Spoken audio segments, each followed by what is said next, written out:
And welcome back, students, for our next review lesson. Let's quickly discuss input and output. So, if you recall, output, we had two different things. We had print and print line. So we used print line most often for output because, generally speaking, we want each output to kind of be on their own line.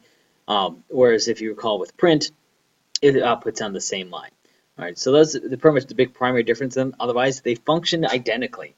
You can use print or print line interchangeably unless if you're looking to have something come up on a new line, because if you use print each time, it's literally going to pick up where the last print statement was. Whereas a print line will always move the cursor to the next line. All right, then we had input, which we use the scanner class for. So to get user input, we just use the scanner class, which is, if you remember, import java.util.scanner.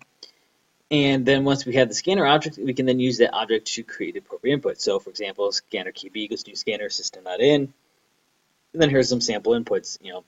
String line equals kb.next, which will give you just the next string up to a white space character. Kb.next line, which processes the entire line. You have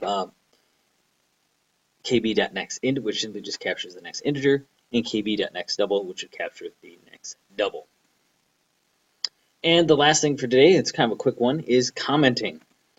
Don't forget to comment your code. It's very important that you put those comments in there to help identify what a piece of code is doing within your program.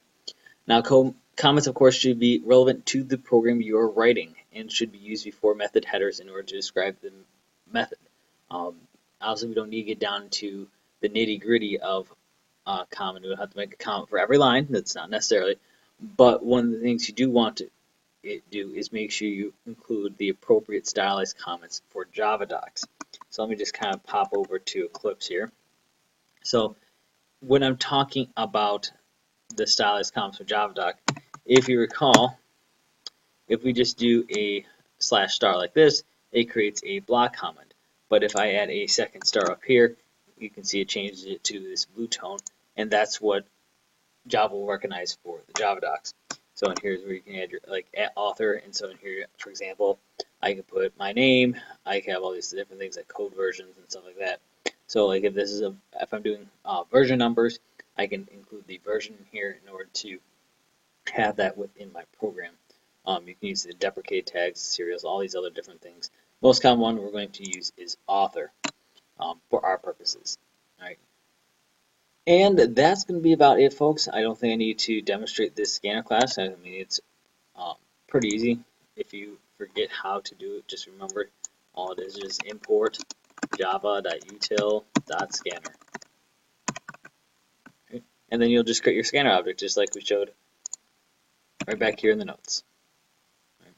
So that's about it, and I'm going to let you go ahead and turn yourself loose onto the lab for today. Until the next time.